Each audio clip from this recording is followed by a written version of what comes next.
बिस्मिल्लाहिर्रहमानिर्रहीम। Dear students, अस्सलाम वालेकुम। आज के लेसन में हम वेक्टर स्पेस होमोमॉर्फिज्म की एग्जांपल्स के मुतालिक कुछ बात करेंगे। कल के लेसन में थोड़ा सा हम रिकॉल कर लें कि वेक्टर स्पेस होमोमॉर्फिज्म से हमने क्या मुराद ली है कि अगर v और u हमारे पास कोई दो वेक्टर स्पेसिस हों, a function t from u to v is called a linear transformation if t of u1 plus u2 is equal to t of u1 plus t of u2, and second one is t of alpha u1 should be equal to alpha times t of u1. Obviously u1 u2 belongs to u and alpha is a scalar. और फिर हमने देखा था कि इन्हीं दोनों conditions को हम कंबाइन करके एक कंडीशन बना देते हैं, जैसे कि लिखा गया है कि t of alpha u1 plus beta u2 is equals to alpha times t of u1 plus beta times t of u2। दोनों कंडीशन में से आप कोई सी भी एक कंडीशन को दोनों सूरतों में से किसी एक अंदाज को आप इख्तियार करके अपनी एग्जांपल्स के लिए इस्तेमाल कर सकते हैं।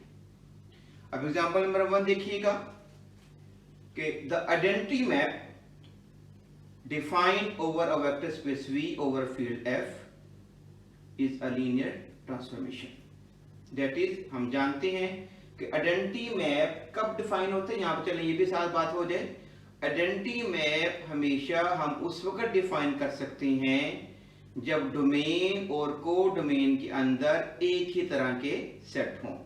अगर फर्ज कर लें डोमेन में सेट आपके पास A है, को डोमेन में सेट B है, तो इनके दरमियान हम फंक्शन से डिफाइन कर सकते हैं, लेकिन आइडेंटिटी डिफाइन नहीं कर सकते। आइडेंटिटी डिफाइन करने के लिए लाजमी होता है कि डोमेन और को डोमेन के अंदर एक ही तरह के सेट्स हों। तो लिहाजा आइडेंटिटी मैप यहाँ पर जो हम आई जिसको हम लिखते हैं डिफाइन किया जा रहा है V से V पर, और हम जानते हैं आइडेंटिटी मैप का मकसद क्या होता है कि एलिमेंट अपने ही इसके ऊपर मैप करे। That is I of x बराबर क्या आना चाहिए x। अब हमने साबित करना है कि ये लीनियर ट्रांसफॉर्मेशन या वेक्टर स्पेस होमोमॉर्फिज्म बनाए। अच्छा स्टूडेंट, अब जब सोल्यूशन को थोड़ा सा गौर से देख लें तफसीली तौर पे, ताकि हमें समझ आ जाए कि हमने कैसे डेफिनेशन को ऑपरेट करना है। Let x y belongs to V। सबसे पहले हमने क्या करना है, डोमेन के वेक्टर स्पेस के कोई से दो एलिमेंट्स लेने हैं, जैसे यहां पर हमने लिए x और y। फिर सबसे पहले आपने इन एलिमेंट्स के अकॉर्डिंग टू गिवन फंक्शन या गिवन मैपिंग इमेजेस लेनी है। जैसे आई ऑफ एक्स किसके बराबर आ जाएगा x के, और आई ऑफ y किसके बराबर आ जाएगा y के। जी, तो ये सबसे बुनियादी बात है। पहला काम हमने क्या करना है, दिए गए डोमेन वेक्टर स्पेस जो डोमेन का वेक्टर स्पेस है उसके दो एलिमेंट लेने हैं, और उन दोनों एलिमेंट्स के लिए दिए गए फंक्शन के मुताबिक उनके इमेजेस लिखने। जैसे आई ऑफ एक्स किसके बराबर आ जाएगा x के, और आई ऑफ y किसके बराबर आ जाएगा y के। अब हम बढ़ते हैं इसको प्रूफ करने के लिए, और हम यहाँ पे इस्तेमाल कर रहे हैं फर्स्ट डेफिनेशन का अंदाज कि जिसके अंदर हम दो कंडीशन में सेपरेट इस बात को प्रूफ करेंगे। कंसीडर हम करेंगे आई ऑफ एक्स प्लस वाई, क्योंकि हम जानते हैं कंडीशन नंबर 1 में u1 और u2 का एडिशन लिया जाता है, t of u1 plus u2। यहाँ पर t का रोल प्ले कर रहा है कैपिटल I, u1 का रोल प्ले कर रहा है स्मॉल x, और u2 का रोल कौन प्ले कर रहा है स्मॉल y। तो क्या बन गया I of x plus y। ये बराबर किसके होगा, क्योंकि आइडेंटिटी फंक्शन की डेफिनेशन इस्तेमाल करेंगे, इमेज का जवाब एलिमेंट खुद ही आएगा, तो I of x plus y का जवाब क्या आ जाएगा x plus y। This will be equal to x किसके बराबर है, ऊपर देखें तो x किसके बराबर I ऑफ x के, और y किसके बराबर I ऑफ y के। तो क्या बन गया I of x plus I of y। तो this implies that I of x plus y बराबर आ गया I of x plus I of y। यानी कि कंडीशन नंबर 1 हमने सेटिस्फाई कर ली। अब कंडीशन नंबर 2 के लिए बढ़ते हैं। और कंडीशन नंबर 2 में हमने क्या करना होता है, एक स्केलर लेना होता है फील्ड में से और एक डोमेन के वेक्टर स्पेस का एलिमेंट चूज करना होता है। यहां पर स्केलर हम ले रहे हैं अल्फा और वेक्टर स्पेस में से एलिमेंट चूज कर रहे हैं एक्स। तो अकॉर्डिंग टू डेफिनेशन हमारे पास क्या आना चाहिए, I of alpha times x. This will be equal to, चूंकि आइडेंटिटी मैप की डेफिनेशन ऑपरेट करेंगे तो आई ऑफ अल्फा एक्स का जवाब क्या आ जाएगा हमारे पास, अल्फा एक्स। और ये किसके बराबर आ जाएगा, alpha times I of x. इसका मतलब क्या हुआ कि आई ऑफ अल्फा एक्स का जो जवाब आ गया वो हमारे पास किसके बराबर आ गया, alpha times I of x. This implies that I of alpha x will be equals to alpha times I of x, which means that I is a linear transformation. तो गोया कि हमने साबित कर दिया कि जो आइडेंटिटी मैप होगा ये हमेशा किसका किरदार अदा करेगा, वेक्टर स्पेस होमोमॉर्फिज्म का या लीनियर ट्रांसफॉर्मेशन का। सेकंड एग्जांपल देखिएगा, late V be a vector space of all polynomials in variable x over a field f। Define कर रहे हैं हम एक मैपिंग t v से v पर। और कैसे डिफाइन कर रहे हैं, अब जाहिर बात है यहां पर हम ये बात समझ लें कि यहां पर वेक्टर स्पेस का हर एक एलिमेंट जो सा है वो किस नोयत का है, पॉलिनोमियल है। वही बात दो बात जैसे मैंने आगे भी आपको बात बताई है कि जब भी हमने कोई स्ट्रक्चर पढ़ना है, कोई डेफिनेशन देखनी है, तो हमें दो बातों का जान लेना सबसे ज्यादा जरूरी है। नंबर 1 सेट में मौजूद एलिमेंट्स का स्ट्रक्चर और नंबर 2 सेट के ऊपर डिफाइन किए जाने वाले बाइनरी ऑपरेशन को। तो यहां पर सेट का स्ट्रक्चर चूंकि पॉलिनोमियल्स का है, वेक्टर स्पेस में एलिमेंट्स पॉलिनोमियल्स हैं, यानी कि पॉलिनोमियल्स क्या होते हैं, फंक्शन है। तो लिहाजा हमने वेक्टर स्पेस के जो एलिमेंट लेने हैं वो एक फंक्शन होगा जिसको हमने यहाँ पे f ऑफ x से लिखा।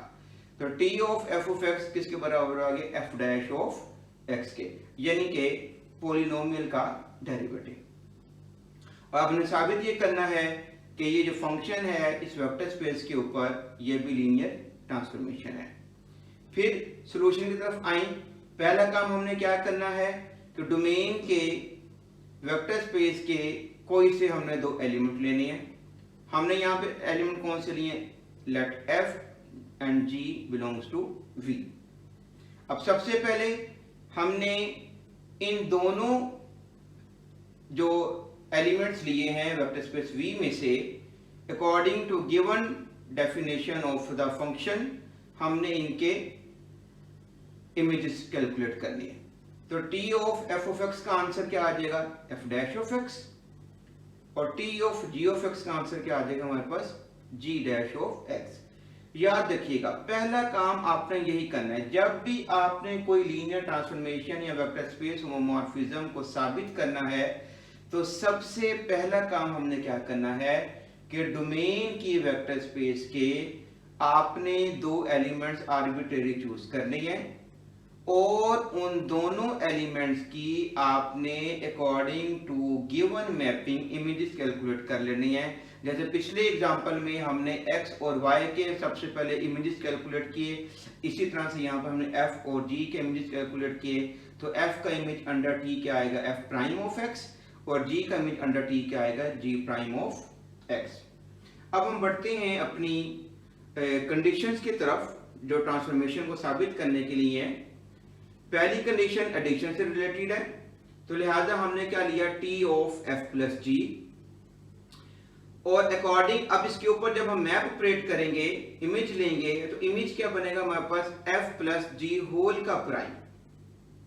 और हम जानते हैं डेरिवेटिव्स के अंदर सम रूल क्या कहता है, पहले फंक्शन का डेरिवेटिव प्लस सेकंड फंक्शन का डेरिवेटिव। तो क्या बन जाएगा हमारे पास, f prime of x plus g prime of x। तो आप देख सकते हैं बआसानी कि f प्राइम ऑफ x दरअसल किसको रिप्रेजेंट कर रहा है, t of f of x को, और g प्राइम ऑफ x किसको डिनोट कर रहा है, t times of g of x को। implies that t of f plus g किसके बराबर आ जाएगा, t of f plus t of g। इसका मतलब हुआ कि कंडीशन नंबर 1 हमने सेटिस्फाई कर ली t का लीनियर ट्रांसफॉर्मेशन साबित करने के लिए। सेकंड कंडीशन के लिए बढ़ते हैं। नाउ लेट अल्फा स्केलर है, बिलोंग कर रहा है f को, और स्मॉल f हमने कहां से ले लिया, वेक्टर स्पेस में से ले लिया। अकॉर्डिंग टू सेकंड कंडीशन क्या आ जाएगा, t ऑफ अल्फा f, इसके ऊपर जब हम t को ऑपरेट करेंगे तो हमारे पास क्या आएगा, alpha f of x whole prime. और हम जानते हैं बाय कांस्टेंट रूल डेरिवेटिव्स के अंदर क्या कहता है कि कांस्टेंट को हम बाहर निकाल लेते हैं और डिफरेंशिएशन को हम फंक्शन में ऑपरेट कर देते हैं, तो हमारे पास क्या बन जाएगा, alpha times f prime of x, which is obviously equals to किसके आ जाएगा, alpha times t of f of x, which means that t of alpha f is equals to alpha times t of f, and which shows that t is a linear transformation।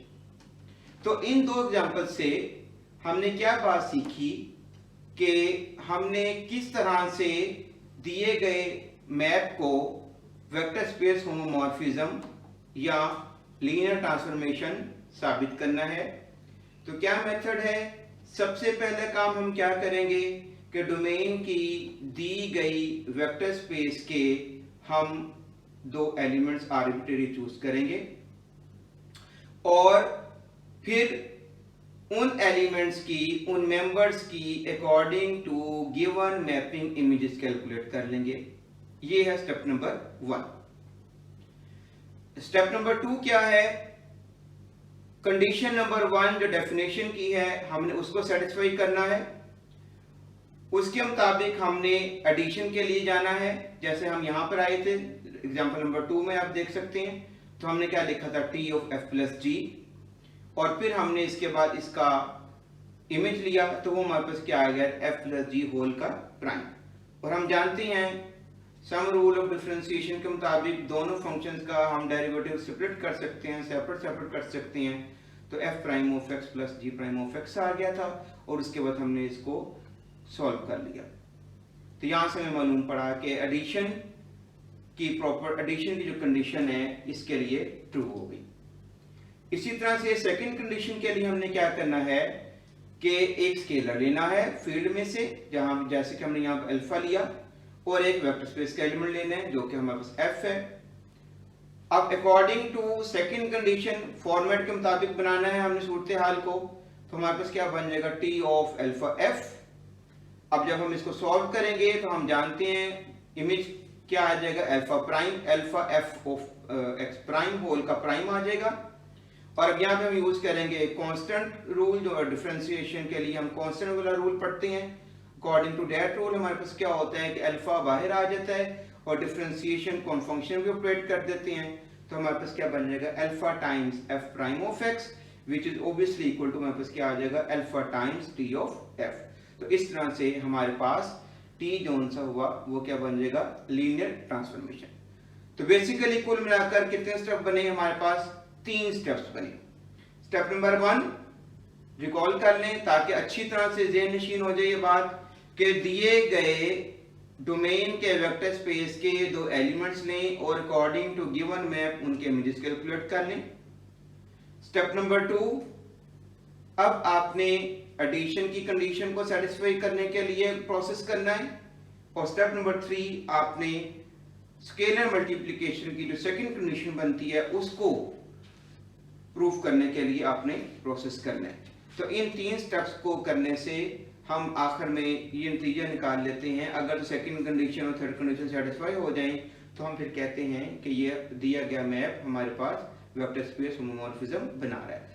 अगर दोनों condition में से कोई एक condition भी false हो जाए या ट्रू ना हो सके तो उस सूरत में हम कहेंगे कि मैप तो बहरहाल रहेगा लेकिन ये लीनियर ट्रांसफॉर्मेशन नहीं बनाएगा। जी, अब हम एग्जांपल नंबर 3 देखिएगा। हम एक फंक्शन डिफाइन कर रहे हैं t। अब डोमेन में हमारे पास है r2 और को डोमेन में r, r2 से r की तरफ फंक्शन है और हम जानते हैं कि r2 भी और r ये दोनों के दोनों क्या बनाते हैं, वेक्टर स्पेसेस बनाते हैं। कैसे मैपिंग डिफाइन कर रहे हैं अब देखिएगा जरा पहले।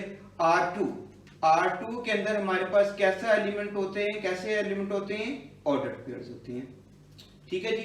तो लिहाजा according to domain structure R2 जो है क्या आ गया, T of x1 x2 order pair zone से है, ये मैप जो कर रहा है वो किसके ऊपर कर रहा है, x1 के ऊपर कर रहा है, किसके ऊपर कर रहा है, x1 के ऊपर कर रहा है।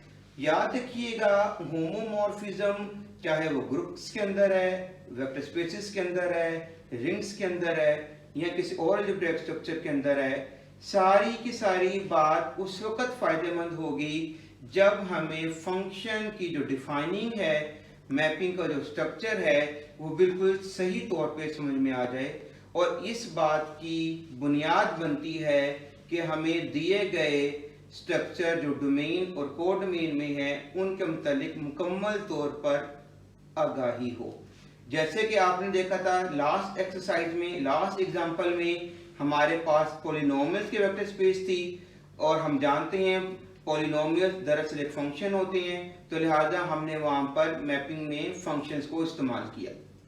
और इस एग्जांपल में हमारे पास चूंकि डोमेन में R2 है और हम जानते हैं R2 का स्ट्रक्चर क्या होता है, ऑर्डर पेयर्स का होता है, तो लिहाजा डोमेन में आ जाएगा ऑर्डर पेयर। और कोडोमेन चूंकि R है, रियल लाइन है, जो एक रियल नंबर होता है, तो लिहाजा वो हमने उसको जवाब x1 लिखा। अब हमने साबित करना है कि ये मैपिंग हमारे लिए ट्रांसफॉर्मेशन बने। फिर वही कायदे के मुताबिक रूल नंबर 1 क्या है कि आपने डोमेन की वेक्टर स्पेस के कोई से दो आर्बिट्रेरी एलिमेंट्स लेने हैं, जैसे कि हमने यहाँ पर स्मॉल a और स्मॉल b लिया R2 में से। अब चूंकि a और b R2 में से हैं, तो पहले हमने ये बताना है कि a और b दरअसल खुद किसके बराबर हैं। चूंकि a R2 में से है तो दरअसल a एक ऑर्डर पेयर होगा जो किसके बराबर है, a बराबर किसके हमने ले लिया, x1 x2 का पेयर, और b हमने किसके बराबर ले लिया, y1 y2 का पेयर। अब फिर जो जिस तरह हमने आगे बात देखी है कि हमने दिए गए फंक्शंस के मुताबिक इनके इमेजेस कैलकुलेट करने हैं, यानी कि a और b के हमने क्या कैलकुलेट करने हैं, इमेजेस। तो क्या बात बन जाएगी, t ऑफ a बराबर किसके हो जाएगा, t ऑफ a की कीमत पुट की x1 x2 का पेयर, और जब हमने मैपिंग ऑपरेट की तो आंसर हमारे पास क्या आ जाएगा, x1। ऐसे ही t ऑफ b बराबर किसके आ जाएगा, b की वैल्यू सब्स्टिट्यूट करें, t ऑफ y1 y2, और ये किसके बराबर आ जाएगा हमारे पास, y1। क्यों, क्योंकि अगर आप मैपिंग पे गौर करें तो मैपिंग हमें क्या बता रही है कि डोमेन के वेक्टर स्पेस का हर एक ऑर्डर पेयर यानी कि x1 x2 है, ये कोडोमेन में उसके x कोऑर्डिनेट के ऊपर मैप कर रहा है, यानी कि x1 x2 किसके ऊपर मैप कर रहा है, x1 के ऊपर मैप कर रहा है। तो इसी तरह से जब हमने t ऑफ a की कीमत निकाली है, तो t ऑफ a की कीमत जब हमने निकाली है तो हमारे पास x1 जवाब में आ गया, क्योंकि a के लिए ऑर्डर पेयर कौन सा यूज किया हमने, x1 x2 का। और जब हमने b के ऊपर t को ऑपरेट किया तो b की कीमत चूंकि y1 y2 का ऑर्डर पेयर है, तो लिहाजा जवाब हमारे पास क्या आ जाएगा, y1 आ जाएगा। ये हो गया हमारा रूल नंबर 1 या स्टेप नंबर 1। अब हम आते हैं स्टेप नंबर 2 के लिए, जो कि डेफिनेशन की कंडीशन नंबर 1 बनती है, यानी कि एडिशन के एतबार से हमने इस बात को सॉल्व करना है। तो क्या आ जाएगा, t of a plus b। अब सबसे पहले हम क्या करेंगे, यहां पर a और b की वैल्यूज को सब्स्टिट्यूट करेंगे। तो क्या आ जाएगा, t of order pair of x1 x2 plus order pair of y1 y2। और दो ऑर्डर पेयर्स को ऐड करने का रूल हम जानते हैं कि x कोऑर्डिनेट को हम जमा करते हैं x कोऑर्डिनेट में और y कोऑर्डिनेट को हम जमा करते हैं y कोऑर्डिनेट में। तो क्या बन जाएगा, t of x1 plus y1 और x2 प्लस y2। अब यहां पे हमने ऑपरेट करना है मैपिंग को। अब ये बात हमने बड़ी ध्यान से समझ लेनी है, बड़े कि यहां पे हमारे पास इमेज क्या आएगा।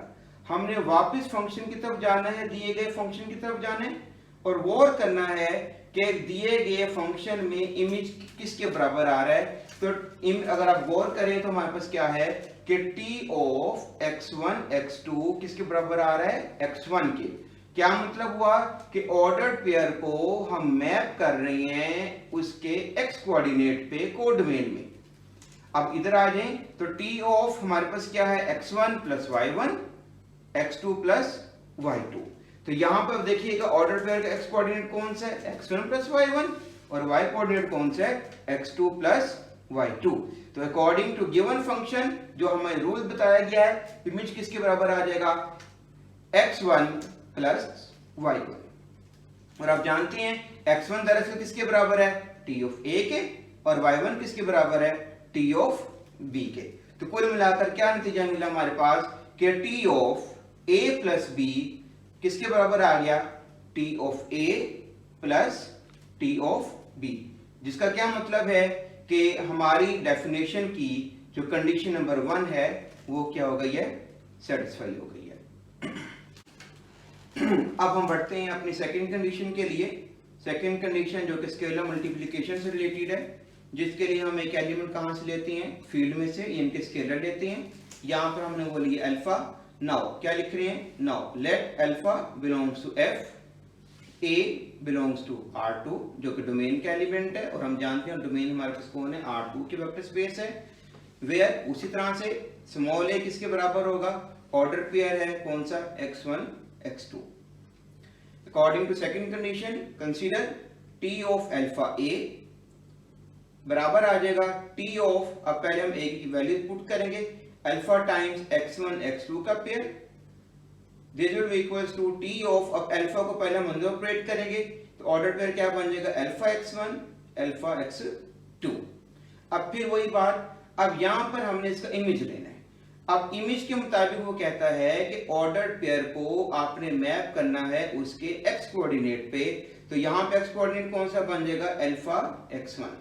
तो लिहाजा t of alpha x1 alpha x2 का जो जवाब आएगा वो हमारे पास क्या आ जाएगा, alpha x1 which is equals to alpha times t of a।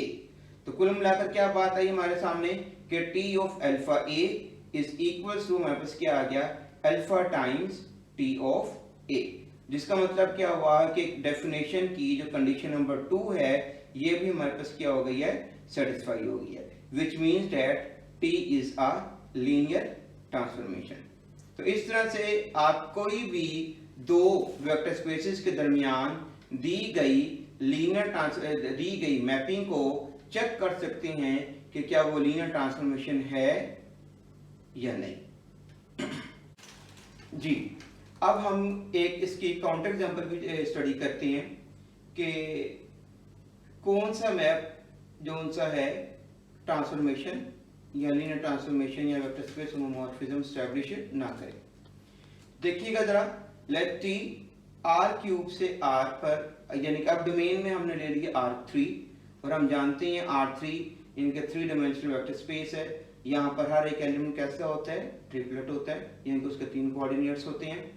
और कोड में हमने ले लिया R, ऑब्वियसली ये एक रियल लाइन है, be defined by T of, अब जाहिर बात है R3 है, R3 जो कि 3 डायमेंशनल स्पेस है, मीन्स तो से यहाँ पर हर एक एलिमेंट कैसा होगा, एक ट्रिपलेट होगा, तो डोमेन का एलिमेंट हो गया ट्रिपलेट। तो t of x1 x2 x3 बराबर है किसके, अब देखिएगा इमेज क्या बन रहा है, x1 स्क्वायर यानी कि एक रियल नंबर x1 उसका स्क्वायर वो भी रियल नंबर, x2 का स्क्वायर x2 रियल नंबर है, x2 का स्क्वायर भी real number, x3 square x3 भी रियल नंबर है और उसका स्क्वायर भी क्या होगा, रियल नंबर। तो रियल नंबर को रियल नंबर में ऐड करें तो क्या जवाब आता है हमारे पास, रियल नंबर।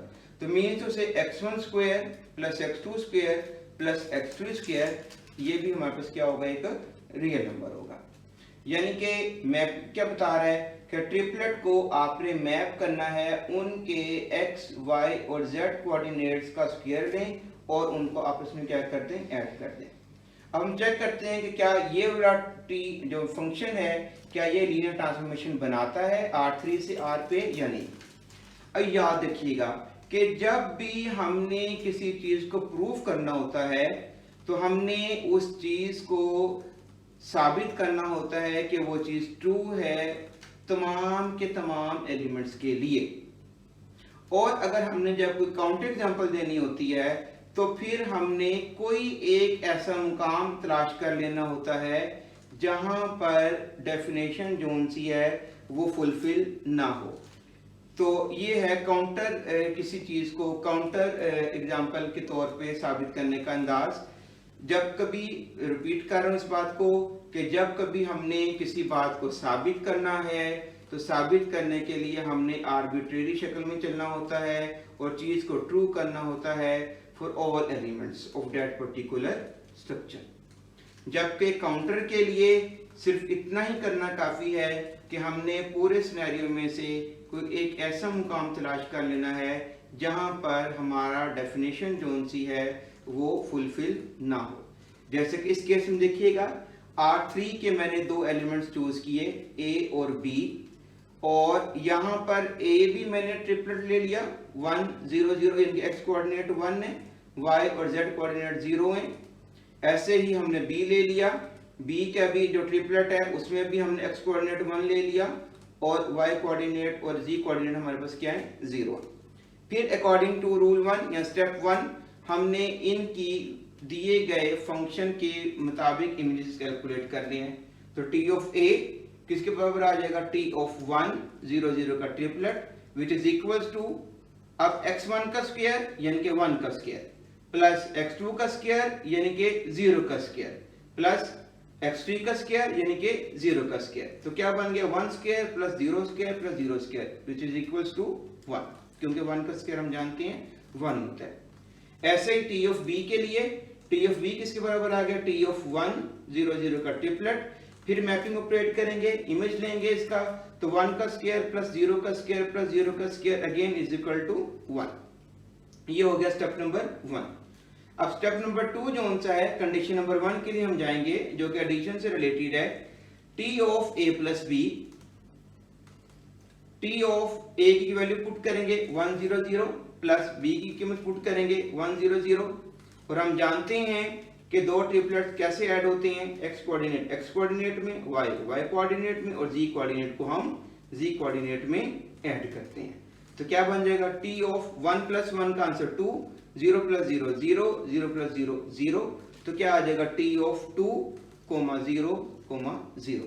अब हमने इसके ऊपर मैपिंग ऑपरेट करनी है, x1 का स्क्वायर, अब x1 हमारे पास 2 है तो 2 का स्क्वायर क्या आ जाएगा 4, 2 का स्क्वायर प्लस 0 का स्क्वायर प्लस 0 का स्क्वायर, तो कुल आंसर हमारे पास क्या आ गया 4। तो t of a plus b का आंसर हमारे पास क्या आ गया है 4 आ गया। और दूसरी तरफ से राइट साइड से आए, t of a plus t of b। अब t ऑफ a का आंसर हमारे पास ऊपर कैलकुलेट किया हुआ है 1 और t ऑफ b का आंसर हमने कैलकुलेट किया हुआ है 1, तो 1 प्लस 1 किसके बराबर हुआ 2 के। This implies that t of a plus b जो सा इक्वल नहीं आएगा किसके, t of a plus t of b के, क्योंकि आपने देखा था कि t of a plus b का आंसर क्या आया था 4 और t of a plus t of b का आंसर हमारे पास क्या आया था 2, which means that left hand side is not equal to right hand side. और जब यही कंडीशन हमारे पास एक ऐसा मुकाम आ गया जहाँ पे कंडीशन हमारी वायलेट कर गई है, तो लिहाजा हम यहीं पर अपना डिसीजन दे देंगे कि ये जो मैप है ये हमारे पास ट्रांसफॉर्मेशन नहीं बनाता। तो इस तरह से हम किसी भी दो वेक्टर स्पेसेस के दरमियान दिए गए मैप को साबित कर सकते हैं कि ये हमारे पास लीनियर ट्रांसफॉर्मेशन बना रहा है या नहीं बना रहा। तो कुल मिलाकर अब जो खुलासा बना आज की गुफ्तगू का, हमने ये जानने की कोशिश की, सीखने की कोशिश की है कि दी गई दो वेक्टर स्पेसेस के दरमियान हम किस तरह से एक फंक्शन को लीनियर ट्रांसफॉर्मेशन बाय डेफिनेशन साबित कर सकते हैं। 3 तरह का आपको मैंने इसके अंदर तरीका बताया, यानी कि 3 इंस्ट्रक्शन बताया। स्टेप नंबर 1 में क्या है हमारे पास कि हमने दी गई डोमेन की जो वेक्टर स्पेस है उसके 2 एलिमेंट्स लेने हैं और अकॉर्डिंग टू गिवन फंक्शन उनके इमेजेस कैलकुलेट कर लेने। ये स्टेप नंबर 1 है। स्टेप नंबर 2 में हमने डेफिनेशन की कंडीशन नंबर 1 के लिए मूव करना है जो कि एडिशन से रिलेटेड है, और कोशिश करनी है लॉजिक्स को अप्लाई करते हुए कि अगर तो जो इक्वलिटी मैसर आ जाए। और स्टेप नंबर 3 में हमने स्केलर मल्टीप्लिकेशन के लिए मूव करना है जो कि डेफिनेशन की कंडीशन नंबर 2 है। और इसके लिए हमने सॉल्व करना है। अगर हमारे पास कंडीशन नंबर 2 और कंडीशन नंबर 3 फुलफिल हो जाएंगी तो हम कह देंगे कि ये मैपिंग हमारे पास क्या है, ट्रांसफॉर्मेशन है। और अगर दोनों में से कोई एक कंडीशन भी वायलेट कर जाएगी तो हमारा डिसीजन होगा कि ये जो ट्रांसफॉर्मेशन है ये हमारे पास जो मैपिंग है ये ट्रांसफॉर्मेशन स्टैब्लिश नहीं कर रही है। तो स्टूडेंट्स, आपके लिए जो होमवर्क है या असाइनमेंट है वो बेसिकली क्या है कि आपकी टेक्स्ट बुक पे एक्सरसाइज के कई क्वेश्चंस हैं जिसमें लीनियर ट्रांसफॉर्मेशन या वेक्टर स्पेस होमोमॉर्फिज्म की हवाले से बात की गई है कि आपने उनको चेक करना है कि वो लीनियर ट्रांसफॉर्मेशन बना रहे हैं या नहीं बना रहे हैं, तो उन एक्सरसाइजेस को आपने सॉल्व करना है। अपने नेक्स्ट लेक्चर में हम इंशाल्लाह इस काम को आगे बढ़ाएंगे और लीनियर ट्रांसफॉर्मेशन की डिफरेंट जो प्रॉपर्टीज़ हैं, कैरेक्टरिस्टिक्स हैं, उनको स्टडी करेंगे, उनको लर्न करने की हम कोशिश करेंगे।